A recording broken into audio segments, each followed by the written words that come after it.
പുതുമയിൽ വീണ്ടും രണ്ടാം ടേമിൽ കുഞ്ഞമ്പേട്ടനെ പ്രതീക്ഷിക്കാൻ പറ്റും. ഒരു MLA എന്ന രീതിയിൽ എന്തുകൊണ്ടാണ് ഹാപ്പിനെസ്സിന് പ്രാധാന്യം വളരെയധികം കൊടുക്കുന്നത്? എങ്ങനെയാണ് സുമതി ചേച്ചിയെ പരിചയപ്പെടുന്നത്? 1 വയസ്സ് 2 വയസ്സാകുമ്പോൾ അച്ഛൻ മരിച്ചു പോയിരുന്നു. കർഷക തൊഴിലാളിയായ അമ്മക്ക് കിട്ടുന്ന ചെറിയ വരുമാനമാണ് ഞങ്ങളുടെ കുടുംബത്തിന്റെ വരുമാനം. അപ്പോൾ 87 to 2000 13 വർഷക്കാലം ഞാൻ പുരുഷോത്തമം വക്കീലിന്റെ ജൂനിയർ ആയിട്ട് സെഷൻസ് കോടതി ഉൾപ്പെടെയുള്ള കോടതികളിൽ ഞാൻ പ്രാക്ടീസ് ചെയ്തിരുന്നു. 2000 പാർട്ടിയുടെ നിർദ്ദേശപ്രകാരം ഞാൻ പ്രാക്ടീസ് അവസാനിപ്പിച്ചു. ബേക്കൽ ഫെസ്റ്റിവലിന് എല്ലാ രാഷ്ട്രീയ പാർട്ടികളും, എല്ലാ കലാസാംസ്കാരിക സംഘടനകളും, എല്ലാ വിഭാഗം ജനതയും ഒരുമിച്ച് നിൽക്കുന്നതാണ്. അതാണ് അതിന്റെ വിജയം. വളരെ സങ്കീർണമാണ് നമ്മുടെ ജീവിതം. അപ്പോൾ ആ ജീവിതത്തിൽ നമുക്ക് സന്തോഷം വേണ്ടേ? ഒരു ബാറ്ററി സ്റ്റോറേജ്, ഈ സോളാർ എനർജി ജനറേറ്റ് ചെയ്താൽ അത് മുഴുവൻ ഇവിടെ സ്റ്റോർ ചെയ്യും. ഭാവിക്കര തടയണ ശാസ്ത്രീയമായി നിർമ്മിച്ചതോട് കൂടിയിട്ട് പിന്നെ കാസർഗോഡ് ജനങ്ങൾക്ക് ഒരിക്കലും ഉപ്പുവെള്ളം രുചിക്കേണ്ടി വന്നിട്ടില്ല. ഇനിയിപ്പോൾ UDF വന്നാൽ ഇതെല്ലാം വീണ്ടും വരും. അത് വരാതിരിക്കണമെങ്കിൽ ജനം ആഗ്രഹിക്കുന്നത് UDF അല്ല, LDF തന്നെയാണ്.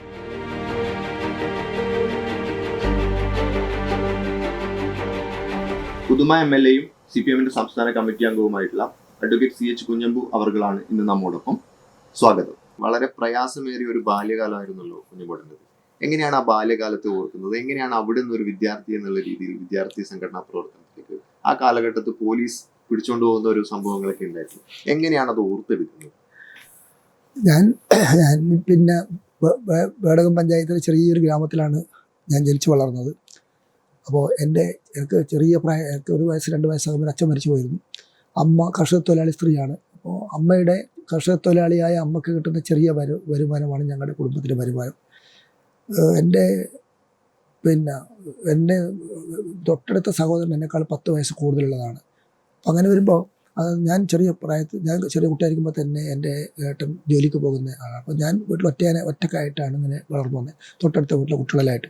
അപ്പോൾ 1ാം ക്ലാസ്സിൽ ആദ്യം പിന്നെ വേടകത്ത് ഒരു LP സ്കൂളായിരുന്നു. അപ്പോൾ വേടക സ്കൂളിൽ ചേർന്നു. അവിടെ നിന്ന് പിന്നെ കുട്ടികളും വേണ്ടത്തില്ലായിരിക്കും കുണ്ടംകുഴിയിലേക്ക് മാറി. അങ്ങനെ കുണ്ടംകുഴിയിൽ 1ാം ക്ലാസ്സിൽ കുണ്ടംകുഴി ചേർന്നു. അങ്ങനെയാണ് പഠനം തുടങ്ങുന്നത്. അപ്പോൾ ഞാനൊരു 4-5 ക്ലാസ്സിലേക്ക് എത്തുമ്പോഴത്തേക്ക് ബാലസംഘം രൂപീകരിക്കപ്പെട്ടു. ഞാൻ ബാലസംഘത്തിൻ്റെ പ്രവർത്തകനായി. ബാലസംഘത്തിലൂടെയാണ് പിന്നീട് ഞാൻ അതിൻ്റെ ആക്റ്റീവായ പ്രവർത്തനത്തിലൂടെയാണ് ഞാൻ ഇങ്ങനെ ജനങ്ങളിലേക്ക്, പൊതുവായി കുട്ടികളിലേക്കും ആളുകളിലേക്കും ഇറങ്ങാൻ തുടങ്ങുന്നത്. ഞാൻ പഠിക്കാൻ അവർക്ക് നല്ല മാർക്കെല്ലാം എല്ലാ സബ്ജക്റ്റിലും കിട്ടുന്നുണ്ട്.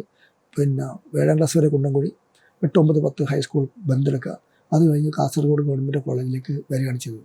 അപ്പോൾ പിന്നീട് ലോ കോളേജിലേക്ക് മാലാപുരത്ത് പോയി പഠിക്കുകയാണ് ചെയ്തത്. അപ്പോൾ ബാല്യകാലം അത്ര ഒരു സന്തോഷകരമായ കാലമായിരുന്നില്ല. മറന്നുകൊണ്ടല്ല, അതിൻ്റെ സാമ്പത്തിക ശേഷിയോ കാര്യങ്ങളൊന്നും ഇല്ലാത്തൊരു കുടുംബത്തിലാണ് ഞാൻ ഉണ്ടായത്.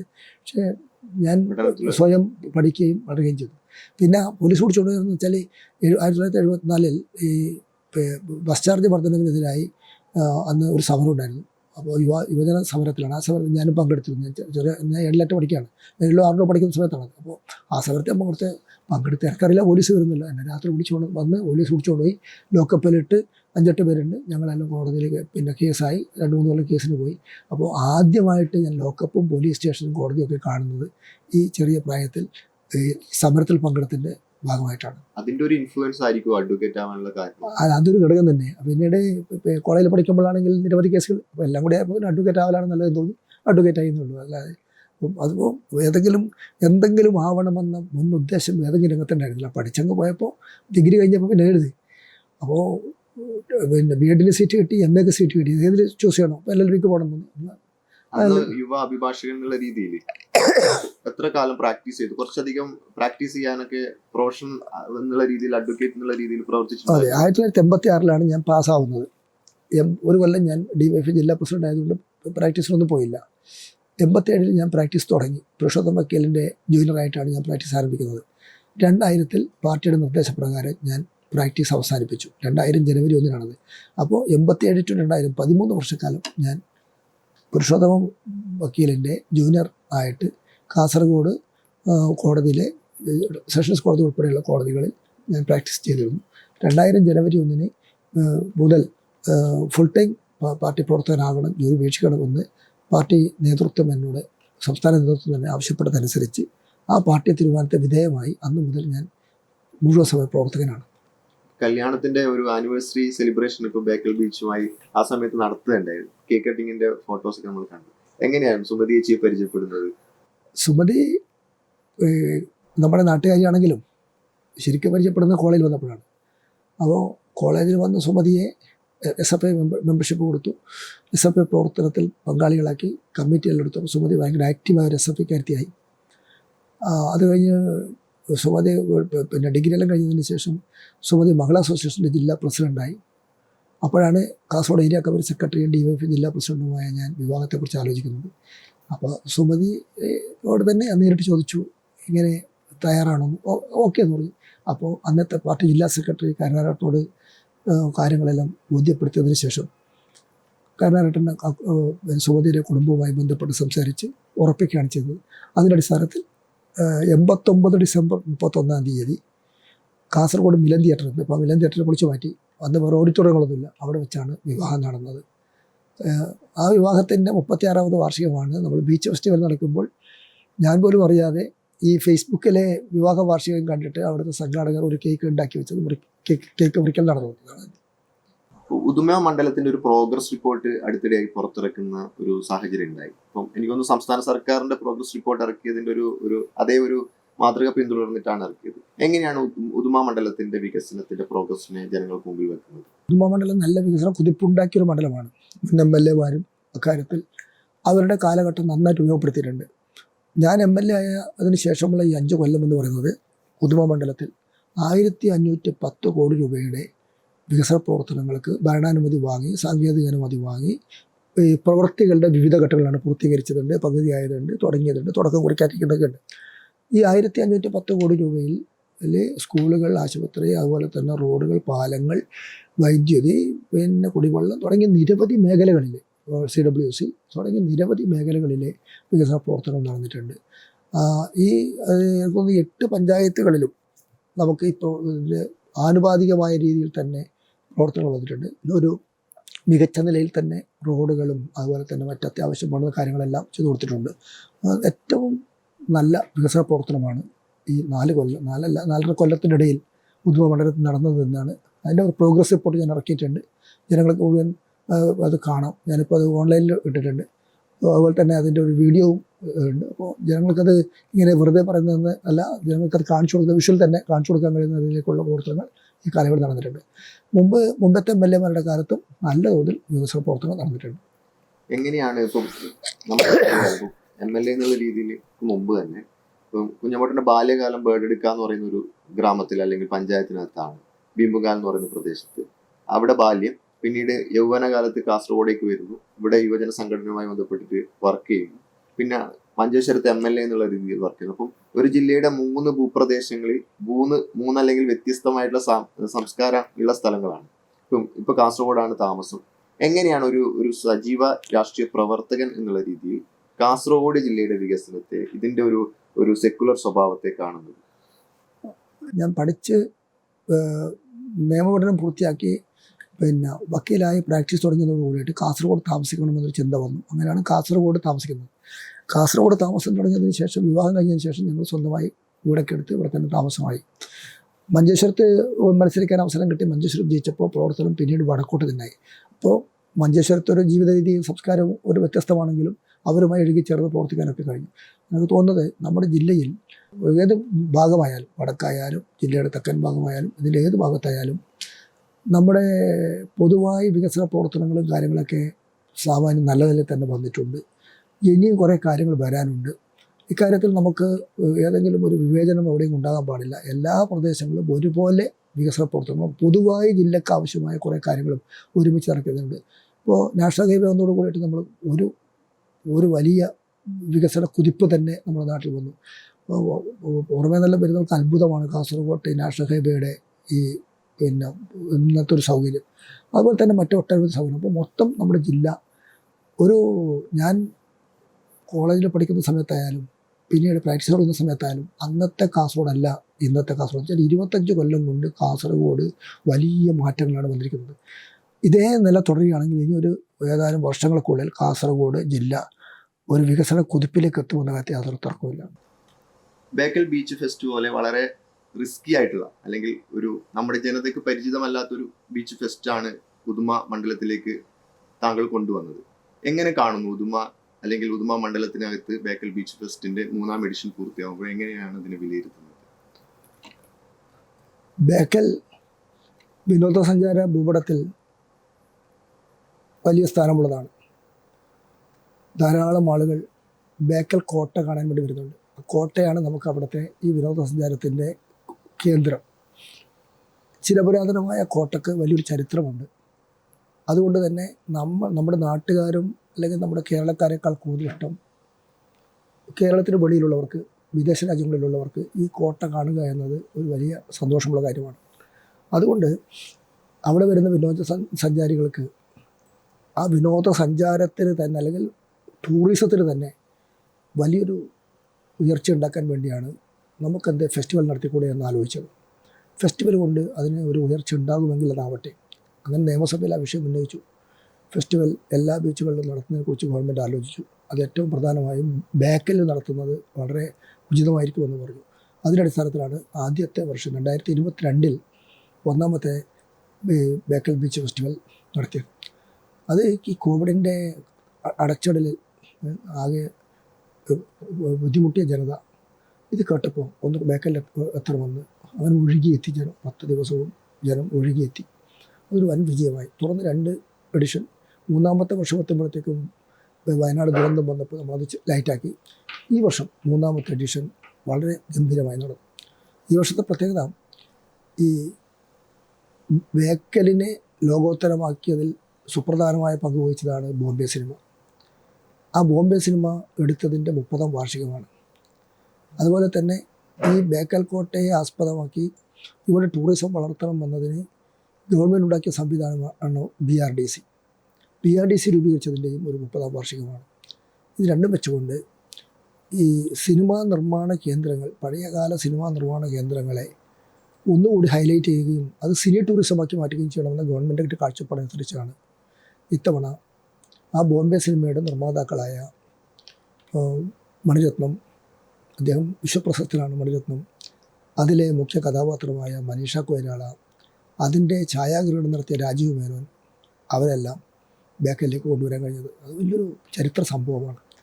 അവർ വന്നോട് കൂടിയിട്ട് വീണ്ടും ഒരിക്കൽ ബേക്കൽ ലോകത്ത് ആകെ ചർച്ച ചെയ്യപ്പെട്ടു. സഞ്ചാരികൾ വീണ്ടും ബേക്കലിലേക്ക് കൂടുതൽ വരുമെന്നായിട്ട് അത് തർക്കവും വേണ്ട. അവരുടെ വരവിൻ്റെ തീയതിക്കനുസരിച്ചാണ് ഇത്തവണ നമ്മൾ ബേക്കൽ ഫെസ്റ്റ് ക്രമീകരിച്ചുകൊണ്ട് അവരുടെ സാന്നിധ്യത്തിലാണ് 3ാമത് എഡിഷൻ നമ്മൾ ഉദ്ഘാടനം ചെയ്തത്. 12 ദിവസമായി ഇത്തവണത്തെ ഫെസ്റ്റിവൽ അതിഗംഭീരമായ ഫെസ്റ്റിവലാണ് നടന്നത്. എനിക്ക് തോന്നുന്നു അതിൻ്റെ മറ്റൊരു കൗതുകം 80കളുടെ യുവത്വത്തിന്റെ വലിയൊരു ആവേശമായിരുന്നല്ലോ ബോംബെ സിനിമ, അതിലെ ഗാനങ്ങള്, ഈവൻ മനീഷ കൊയ്രലാണെങ്കിലും ഗോൺസ്വാമിയാണെങ്കിലൊക്കെ. അപ്പൊ ആ തലമുറയിലെ ഒരു ഓർമ്മ പുതുക്കലും പുതിയ തലമുറയുടെ ഒരു ആവേശമായിട്ടുള്ള വേടന്റെ സാന്നിധ്യം കൂടി. അപ്പൊ 2 തലമുറക്കും ആവശ്യമായിട്ടുള്ള ആഘോഷം ബേക്കൽ ബീച്ചിലൂടെ ഉദുമയിൽ ഒരുക്കാൻ വേണ്ടിയിട്ട് സാധിച്ചു. ഈ രണ്ടാമത്തെ ജെൻസി അടക്കമുള്ള തലമുറ വലിയ ആവേശത്തോടെയാണ് വേടന്റെ പരിപാടിക്ക് വന്നത്. അത് അതൊരു റിസ്ക് ടേക്കിംഗ് കൂടിയാണ്. ഇത്ര വലിയ ക്രൗഡ് വരുന്നു. ഇപ്പം നമുക്കറിയാം ചില പരിമിതികളൊക്കെ അന്ന് ഉണ്ടായിട്ടുണ്ട്, അല്ലെങ്കിൽ ക്രൗഡ് വന്ന് പോകുന്നതിനകത്ത്. പക്ഷെ ആ ഒരു പോരായ്മയെ എങ്ങനെയാണ് കാണുന്നത്? ഇപ്പൊ കഴിഞ്ഞ വർഷങ്ങളിൽ നടന്ന എഡിഷനിൽ നിന്നുള്ള പോരായ്മയെ എങ്ങനെയാണ് നിങ്ങൾ അല്ലെങ്കിൽ സംഘാടക സമിതി എന്നുള്ള രീതിയിൽ അഭിമുഖീകരിച്ചത്? ഈ ആസ്വദിച്ചു ജനം. ഈ പഴയ തലമുറയും പുതിയ തലമുറയും, പഴയ തലമുറക്ക് പറ്റിയ നിലയിലുള്ള സംവിധാനങ്ങളുണ്ടായി. ഏറ്റവും ന്യൂജനായ ഈ ജെൻസി ടീമിനെ ആകർഷിക്കുന്ന നിലയിലുള്ള സംവിധാനങ്ങളുണ്ടായി. ബേക്കൽ ഇൻ്റർനാഷണൽ ബീച്ച് ഫെസ്റ്റിവൽ കാസർഗോഡിൻ്റെ നാട്ടിലെ ജനങ്ങളുടെ ഒരു ഉത്സവമായി മാറി. പക്ഷേ ദൗർഭാഗ്യകരമായൊരു സംഭവം ഉണ്ടായത്, ഒരു കുട്ടി അതിൻ്റെ അകത്തേക്ക് കടന്നു വരാൻ വേണ്ടിയിട്ട് ആ റെയിൽപാത ഉപയോഗിച്ചു വന്നതാണ് ദൗർഭാഗ്യകരമായൊരു സംഭവം ഉണ്ടായത്. ആ കുട്ടി മരണപ്പെട്ടു പോയി. അതൊരു സംഭവം ഈ പരിപാടിക്ക് വരാൻ വേണ്ടി തന്നെയാണ് ആ കുട്ടി വന്നത്. പക്ഷേ അങ്ങനൊരു ദൗർഭാഗ്യകരമായ ഒരു സംഭവം ഒഴിച്ചാൽ മറ്റൊരു സംഭവമില്ല. വളരെ ഗംഭീരമായിട്ട് തന്നെ ഈ ബേക്കൽ 3ാമത് എഡിഷൻ നടത്താൻ നമുക്ക് കഴിഞ്ഞു വന്നത് ഒരു വലിയ നേട്ടം തന്നെയാണ്. ഞാനതുകൊണ്ട് ഉദ്ദേശിച്ചത്രേ ഉള്ളൂ, ഒന്ന് ബേക്കൽ എന്ന ടൂറിസം കേന്ദ്രം ഒന്നുകൂടി ഉയർത്തണം. അതിൻ്റെ ഭാഗമായി വാണിജ്യ രംഗത്തെ ഉയർച്ചയുണ്ടാകണം. നമ്മുടെ എല്ലാ കടകളിലും സ്ഥാപനങ്ങളിലും ഒക്കെ നല്ല കച്ചവടമാണ് ആ ദിവസങ്ങളിലൊക്കെ ഉണ്ടാകുന്നത്. എല്ലാ കടക്കാരും പറയാറുണ്ട്, വലിയ കച്ചവടമാണ്. അത് കാഞ്ഞങ്ങാട് മുതൽ കാസർഗോഡ് വരെയുള്ള നമ്മുടെ കാസർഗോഡ് KSTP റോഡിൻ്റെ ആയാലും മറ്റ് പരിസര പ്രദേശങ്ങളിലായാലും അതിനകത്തുള്ള നല്ല നിലയിൽ നടക്കണം. ആളുകൾക്ക് ആസ്വദിക്കാനുള്ള നല്ലൊരു സംവിധാനം വേണം, എൻ്റർടൈൻമെൻറ്റ് വേണം. അതിനനുസരിച്ചാണ് ക്രമീകരണം നടത്തിയത്. കഴിഞ്ഞ 2 ഫെസ്റ്റിവലുകളുടെ അനുഭവത്തിൽ നിന്ന് 3ാമത്തെ ഫെസ്റ്റിവൽ കുറേയും കൂടി ലളിതമാക്കി നന്നായി നടത്താൻ വേണ്ടി പ്ലാൻ ചെയ്തു. അതേ അനുസരിച്ച് നല്ല നിലയിൽ തന്നെ ഇത്തവണത്തെ ഫെസ്റ്റിവൽ നടന്നു. എനിക്ക് തോന്നുന്നു ഭാവിയിൽ അത് തുറന്നു കൊണ്ടുപോകും എന്നാണ് ഞാൻ പ്രതീക്ഷിക്കുന്നത്. കാസർഗോഡിന്റെ ഒരു തൃശ്ശൂർ പൂരം പോലെ കാസർഗോഡിന്റെ ഒരു പൂരമായി മാറാൻ സാധ്യതയുണ്ട് ബേക്കൽ. ഉണ്ട്. കാരണം അതിന് കാരണം വെച്ചാൽ ഒന്ന് ബേക്കൽ എന്ന പേര് എന്നോട് ഒരാൾ പറഞ്ഞു ട്രെയിനിൽ നിന്ന്, നിങ്ങൾക്ക് എന്തേ ബേക്കലല്ലേ എന്നാണ് ചോദിച്ചത്. അപ്പോൾ അതിനർത്ഥം ബേക്കൽ എന്ന ആ നാമമാണ് ഒന്നാമത്തെ കാര്യം. ബേക്കൽ എന്ന ടൂറിസം അന്താരാഷ്ട്ര ഭൂപടത്തിൽ തന്നെ ബേക്കലിൻ്റെ പേരുണ്ടെന്നാണ് ഒന്നാമത്തെ കാര്യം. രണ്ടാമത്തെ കാര്യം, അവിടെ ഇങ്ങനെ നടത്തുന്നു എന്ന് കേട്ടപ്പോൾ ആളുകൾക്ക് വലിയ താല്പര്യമുണ്ട്. വിശാലമായ സ്ഥലമാണ്, ഏറ്റവും ചുരുങ്ങിയത് ബീച്ചടക്കം അവിടെ ഉൾപ്പെടുത്തിയാൽ ഒരു 50 ഏക്കറിലേറെ ഭൂമി വരും. അപ്പോൾ അങ്ങനെ ഒരു തെക്കും തിരക്കൊന്നും ഇല്ല, അനാവശ്യമായ തെക്കും തിരക്ക് ഉണ്ടാക്കാനേ ഉള്ളൂ. അത്രയും വിശാലമായ സ്ഥലമാണ്, എന്തും കാണാനും ആസ്വദിക്കാനും ഒക്കെയുള്ള നല്ല ബീച്ചൊക്കെ ഉള്ളത് വളരെ സുഖമാണ്. അതുപോലെ ഇതെല്ലാം വെച്ച് വരുമ്പോൾ അതിന് പിന്നെ ഇനിയും നൽകുന്നു. ഭാവിയിൽ ഇത് കാസർഗോഡ് ജില്ല ലോകത്തിന് സമ്മാനിക്കുന്ന ഏറ്റവും പ്രധാനപ്പെട്ട ഒരു ഉത്സവമായിരിക്കും ബേക്കൽ ഇൻ്റർനാഷണൽ ബീച്ച് ഫെസ്റ്റിവൽ എന്ന് തന്നെയാണ്. എനിക്ക് തോന്നുന്നു നമ്മളെ ഒരു അവികസിത ജില്ല അല്ലെങ്കിൽ പിന്നോക്കം നിൽക്കുന്ന ജില്ല, നമ്മുടെ ജില്ലയിലെ ആളുകൾക്ക് ആസ്വദിക്കാൻ ഒരു ആഘോഷമില്ല. തെയ്യങ്ങളും അല്ലെങ്കിൽ ഉത്സവങ്ങൾക്ക് പുറമെ ഇത്തരത്തിലുള്ള പല ആളുകളും ഇപ്പോൾ മൈസൂർ ദസറ അല്ലെങ്കിൽ പിന്നെ മംഗലാപുരത്തേക്ക് പോകും, മറ്റ് കോഴിക്കോട് ഭാഗങ്ങളിലേക്ക് പോകും. അപ്പോൾ കോഴിക്കോട് ബീച്ചിന്റെ ഒക്കെ ഒരു സാധ്യത നമ്മൾ കാണുന്നുണ്ട്. പുലർച്ചെ വരെ ആക്റ്റീവ് ആയിട്ടുള്ള ഒരു അന്തരീക്ഷം അവിടെ ഉണ്ട്. അങ്ങനെ ഒരു സാധ്യത ബേക്കലിൽ അല്ലെങ്കിൽ ബേക്കൽ ഉദുമ മണ്ഡലത്തിനകത്ത് MLA എന്നുള്ള രീതിയിൽ കാണുന്നുണ്ടോ? സ്വാഭാവികമായിട്ട് അങ്ങനെ സംഭവിക്കും. എന്തുകൊണ്ട് പറഞ്ഞാൽ അതാണ്, അത് ഈ ബേക്കലാണ്. ബേക്കൽ എന്ന ഈ ഒരു പിന്നെ ടൂറിസം കേന്ദ്രം, ആ കേന്ദ്രം ഉള്ളിടത്തോളം കാലം അതുണ്ടാവുമല്ലോ, എക്കാലത്തും ബേക്കൽ ഉണ്ടാവും, അവിടെ കോട്ടയം ഉണ്ടാവും. ആ നിലയിൽ ഈ ഫെസ്റ്റിവൽ വലിയ സംഭവമായി ഭാവിയിൽ മാറും. അത് ടൂറിസത്തെ വികസിപ്പിക്കും, വാണിജ്യത്തെ വികസിപ്പിക്കും, അതുപോലെ തന്നെ കലാ സാംസ്കാരിക പ്രവർത്തനത്തെ വികസിപ്പിക്കും. കാസർഗോഡ് ജില്ലയിലും ജില്ലയ്ക്ക് വെളിയിലുമുള്ള ധാരാളം ആളുകൾക്ക് വരാനും ആസ്വദിക്കാനും പറ്റുന്ന ഒരു വലിയ ഒരു പൂരമായിരിക്കും ഭാവിയിൽ, കാസർഗോഡിൻ്റെ ഒരു പൂരമായിരിക്കും ഭാവിയിൽ ഇത് പിന്നെ തുടർന്നാൽ ഉണ്ടാകാൻ പോകുന്നത് തന്നെയാണ് എൻ്റെ ഒരു കാഴ്ചപ്പാട്. പൊതുവിൽ ബേക്കൽ ബീച്ചിന്റെ ഒരു അട്രാക്ഷൻ എന്ന് പറയുന്നത് അതിന്റെ ഒരു സംഘാടനമാണ്. നാനാ തുറയിലുള്ള ആളുകൾ വന്നു ചേരുന്നുണ്ട്. പ്രത്യേകിച്ച് മറ്റ് രാഷ്ട്രീയ കക്ഷികളുടെ നേതാക്കളടക്കം സംഘാടക സമിതിയിൽ വരുന്നുണ്ട്. എങ്ങനെയാണ് അവരുടെ ഒരു സഹകരണത്തെ നോക്കിക്കാണുന്നത്? ഞാൻ ആദ്യം തന്നെ എല്ലാ രാഷ്ട്രീയ പാർട്ടി നേതാക്കന്മാരോടും ഇക്കാര്യം സംസാരിച്ചിരുന്നു. ഒന്നാമത്തെ എഡിഷനും രണ്ടാമത്തെയും ഇപ്പോൾ മൂന്നാമത്തെ എഡിഷനും ഒക്കെ നടക്കുമ്പോൾ അവരുമായിട്ട് പിന്നെ ഞങ്ങളെല്ലാ നേതാക്കന്മാരും UDF LDFിലെയും BJPയുടെയും നേതാക്കന്മാരുമായി സംസാരിച്ചു. അവരെ ആദ്യം വിമുഖത കാണിച്ചവരും പിന്നീട് ഇതിൻ്റെ ഭാഗമായി. അപ്പോൾ എല്ലാവരും കൂടി ഞങ്ങൾ സഹകരിക്കുമെന്ന് പറയുകയും അതനുസരിച്ച് ഒരുമിച്ച് പ്രവർത്തിക്കുകയും ചെയ്തു. നമുക്ക് ബാക്കി എന്ത് രാഷ്ട്രീയ അഭിപ്രായ വ്യത്യാസങ്ങളുണ്ടായാലും തെരഞ്ഞെടുപ്പ് കാലത്ത് വ്യത്യസ്ത ചേരികളിൽ നിന്ന് നമ്മൾ പ്രവർത്തിക്കുമ്പോഴും അല്ലെങ്കിൽ പിന്നെ വലിയ തരത്തിൽ കാര്യങ്ങൾ നടത്തുമ്പോഴും ഇവിടെ ഒരു ഗുണം എന്താണെന്ന് വെച്ചാൽ ബേക്കൽ ഫെസ്റ്റിവലിന് എല്ലാ രാഷ്ട്രീയ പാർട്ടികളും എല്ലാ കലാസാംസ്കാരിക സംഘടനകളും എല്ലാ വിഭാഗം ജനതയും ഒരുമിച്ച് നിൽക്കുന്നു എന്നതാണ്. അതാണ് അതിൻ്റെ വിജയം. എല്ലാവരും അല്ലാതെ ഇപ്പോൾ ഏതൊക്കെ ഒരു ചെറിയ LDF മാത്രം നടത്തുന്നു, MLA LDF ആണ് LDFിൻ്റെത്, അങ്ങനെയല്ല. അങ്ങനെ അതുകൊണ്ട് കാര്യമില്ല. ഇതെല്ലാവരുടെയും ഉത്സവമായി മാറുമ്പോഴാണല്ലോ അതിൻ്റെ നാട്ടിലതിൻ്റെ ഗുണമുണ്ടാകുക. പിന്നെ അത് നടത്തുന്നത് ഇന്നാളാണ് അതുകൊണ്ട് ഞങ്ങളില്ല, ഇന്നാളാണ് അതുകൊണ്ട് ഞങ്ങളില്ല എന്നല്ല, അങ്ങനെയല്ല. കാസർഗോഡ് പ്രത്യേകിച്ച് ബേക്കൽ പ്രദേശത്തുള്ള എല്ലാ രാഷ്ട്രീയ പാർട്ടികളും എല്ലാ ക്ലബ്ബുകളും വായനശാലകളും കലാസമിതികളും എല്ലാ പിന്നെ സാമുദായിക സംഘടനകളും മതസംഘടനകളും എല്ലാവരും യോജിച്ചിട്ടാണ്, എല്ലാവരും ഉൾക്കൊള്ളുന്ന ഒരു വിശാലമായ സംഘാടക സമിതി തന്നെയാണ് അത് നടത്തുന്നത്. എനിക്ക് തോന്നുന്നു ആ പരിപാടിയിലുടനീളം MLA എന്നുള്ള രീതിയിൽ സംസാരിക്കുമ്പോൾ ഹാപ്പിനെസ് എന്ന് പറയുന്ന ഒരു തീമിനെ ബേസ് ചെയ്തിട്ടാണ് MLA സംസാരിക്കുന്നുണ്ടായിരുന്നത്. അല്ലെങ്കിൽ പല രീതിയിൽ നമ്മളിപ്പോൾ സ്വകാര്യ സംഭാഷണങ്ങളിലാണെങ്കിൽ പോലും ഹാപ്പിനെസ് എന്ന് പറയുന്ന ഒരു തീമിനെ വളരെ പ്രാധാന്യം കൊടുക്കുന്നുണ്ട്. ഒരു MLA എന്ന രീതിയിൽ എന്തുകൊണ്ടാണ് ഹാപ്പിനെസ്സിന് പ്രാധാന്യം വളരെയധികം കൊടുക്കുന്നത്? കാരണം നമ്മൾ വളരെ സങ്കീർണമാണ് നമ്മുടെ ജീവിതം. അപ്പോൾ ആ ജീവിതത്തിൽ നമുക്ക് സന്തോഷം വേണ്ടേ?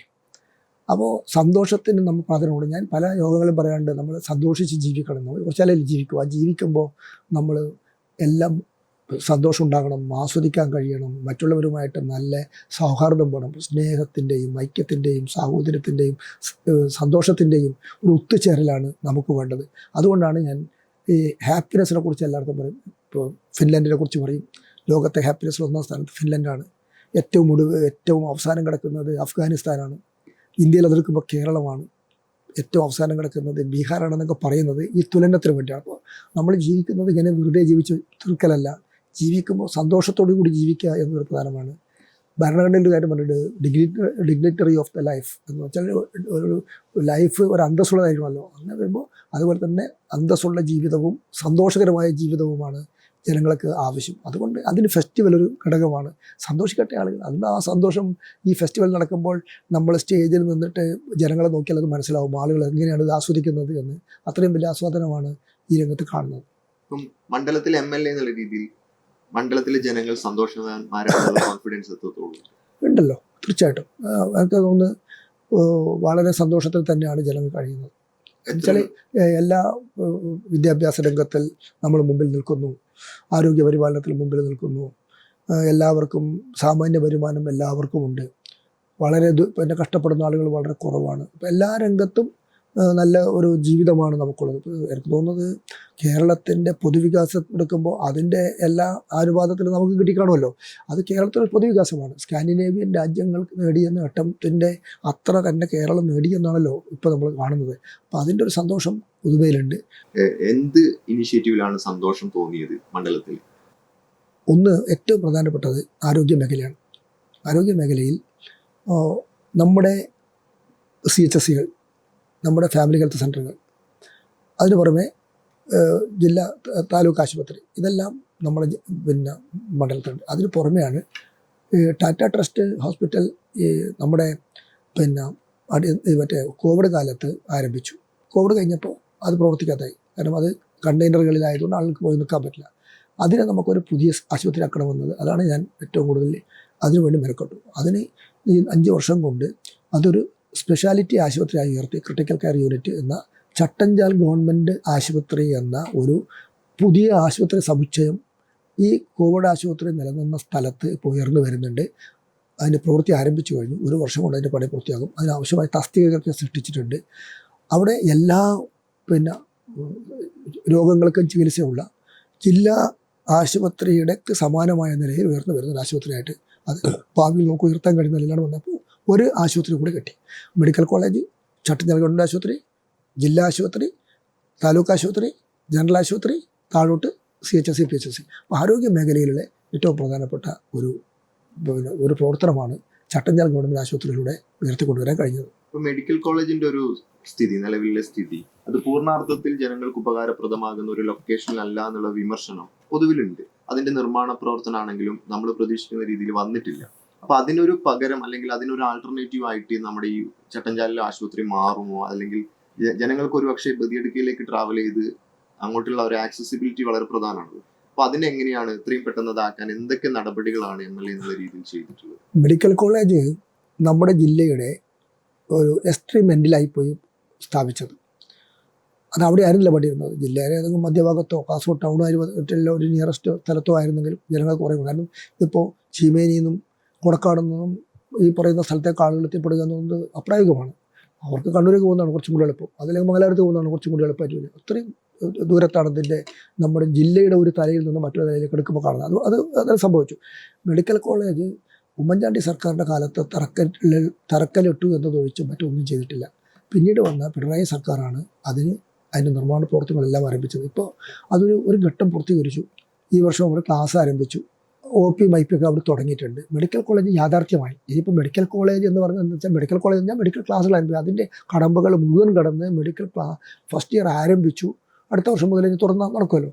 പിന്നെ അതിനാവശ്യമായ ഫുൾസിംഗ് ഹോസ്പിറ്റൽ, അതിൻ്റെ ഒരു ബ്ലോക്കിൻ്റെ പണി നടന്നുകൊണ്ടിരിക്കുന്നുണ്ട്. അതിപ്പോൾ പെട്ടെന്ന് പൂർത്തിയാകും. ഫുൾസിംഗ് ഹോസ്പിറ്റൽ വരും. പക്ഷെ അപ്പോഴും ഈ ജില്ലയിലെ മുഴുവൻ ആളുകൾക്കും എത്തിപ്പെടാൻ പറ്റുന്ന സൗകര്യപ്രദമായ സ്ഥലമല്ലാത്തതിൻ്റെ പരിമിതി അതിലുണ്ടാവും.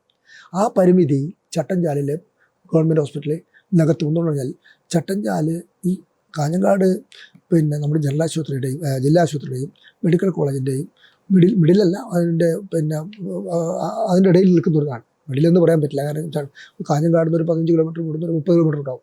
ഏതായാലും പിന്നെ കാസർഗോഡ് ജനറൽ ആശുപത്രി ഉണ്ടെങ്കിലും അതിൻ്റെ സമാനമായി ഈ ആശുപത്രിയോട് ഉയർന്നു വരുമ്പോൾ ഭാവിയിൽ അത് മെഡിക്കൽ കോളേജിൻ്റെ അനുബന്ധ ആശുപത്രിയായി തന്നെ മാറും എന്നാണ് ഞാൻ പ്രതീക്ഷിക്കുന്നത്.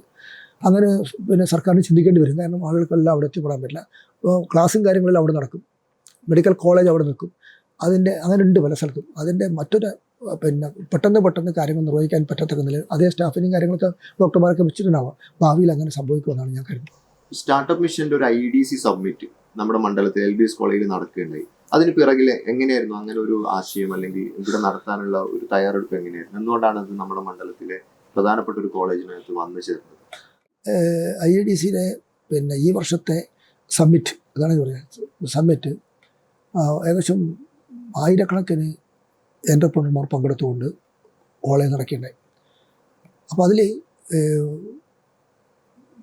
സംരംഭകരാകാൻ ആഗ്രഹിക്കുന്ന സാങ്കേതികവും അല്ലാത്തതുമായ കഴിവുകളുള്ള ധാരാളം ആളുകൾ, അവർക്ക് പിന്നെ ഗൈഡൻസ് കൊടുക്കാൻ എങ്ങനെയെല്ലാം നമുക്ക് സ്റ്റാർട്ടപ്പുകൾ ആരംഭിക്കാൻ കഴിയും, എങ്ങനെ സംരംഭങ്ങൾ ആരംഭിക്കാൻ കഴിയും, നൂതനമായ സംരംഭങ്ങൾ എങ്ങനെ കൊണ്ടുവരാൻ കഴിയും, അങ്ങനെ അവരുടെ ഐഡിയകളെ ഒന്ന് പ്രചോദിപ്പിക്കാനും അവർക്ക് ഫിനാൻഷ്യൽ സപ്പോർട്ട്, ടെക്നിക്കൽ സപ്പോർട്ട് ആദ്യമായവ നൽകിയിട്ട് ധാരാളം കുട്ടികളെ ഈ രംഗത്തേക്ക് കൊണ്ടുവരിക എന്നാണ് ഉദ്ദേശിക്കുന്നത്. അത് നല്ല വൻ വിജയമായി എന്നാണ് എനിക്ക് തോന്നുന്നത്.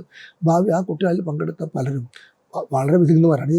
അവിടെ ക്ലാസ് എടുക്കാനും കുട്ടികളോട് ഇൻ്ററാക്ട് ചെയ്യാനും വന്നതാരാ, ഈ രംഗത്ത് വിജയിച്ച വലിയ പ്രതിഭകളാണ്. അവരുടെ അനുഭവമാണല്ലോ പങ്കുവെക്കുന്നത്. അത് സ്വാഭാവികമായും ഈ വന്ന കുട്ടികൾക്ക് നല്ല സ്വാധീനിക്കും. ഭാവിയിൽ എല്ലാവരും സർക്കാർ ജോലിക്ക് വേണ്ടി കാത്തു നിന്നിട്ട് സമയം കളഞ്ഞതിനേക്കാൾ നല്ലത് സ്വന്തമായി തുടങ്ങാൻ പറ്റുമെങ്കിൽ അത് തുടങ്ങി വിജയിച്ച് മുന്നോട്ട് പോകാൻ തന്നെയാണ്. അപ്പോൾ അങ്ങനെ തുടങ്ങണമെങ്കിൽ സാങ്കേതികമായി എങ്ങനെ എന്താണ്, എനിക്കൊരു ഐഡിയ ഉണ്ട്, പക്ഷേ എങ്ങനെ ചെയ്യണം എന്നപ്പോൾ അവർക്കൊരു ഐഡിയ കിട്ടും. ഈ ഐഡിയ ഷെയർ ചെയ്യുമ്പോൾ അവർക്ക് എങ്ങനെ അത് ആരംഭിക്കാമെന്ന് കിട്ടും. അതിനെങ്ങനെ ഫിനാൻഷ്യൽ സപ്പോർട്ട് കിട്ടും, അതും കൂടി വന്നാൽ അപ്പോൾ മറ്റ് സൗകര്യങ്ങളെല്ലാം ഗവൺമെൻറ് ചെയ്തിട്ടുണ്ട്. ഇപ്പോൾ ലാൻഡ്, എനർജി, വാട്ടർ, ഇതെല്ലാം ഗവൺമെൻറ്റും കൂടി ചെയ്തു കൊടുക്കുമ്പോൾ അവർക്ക് കാര്യങ്ങൾ നിർവഹിക്കാൻ പറ്റും. വളരെ നല്ല ഒരു സബ്മിറ്റാണ് നടന്നതെന്നാണ് എൻ്റെ അഭിപ്രായം. ഇപ്പോൾ മൈലാട്ടി സബ്സ്റ്റേഷൻ നമ്മുടെ മണ്ഡലത്തിൽ വളരെ പ്രധാനപ്പെട്ട ഒരു കേന്ദ്രമാണ്. അപ്പം നമ്മുടെ ജില്ലയിലെ ഊർജ്ജത്തിൻ്റെ ഒരു പ്രവാഹ കേന്ദ്രം കൂടിയാണ്. അവിടെ ഒരു പ്രത്യേകമായിട്ടുള്ള സംവിധാനം വരാൻ വേണ്ടി പോകുന്നത് ബാറ്ററി എനർജി സിസ്റ്റം എന്നൊക്കെ പറയാം.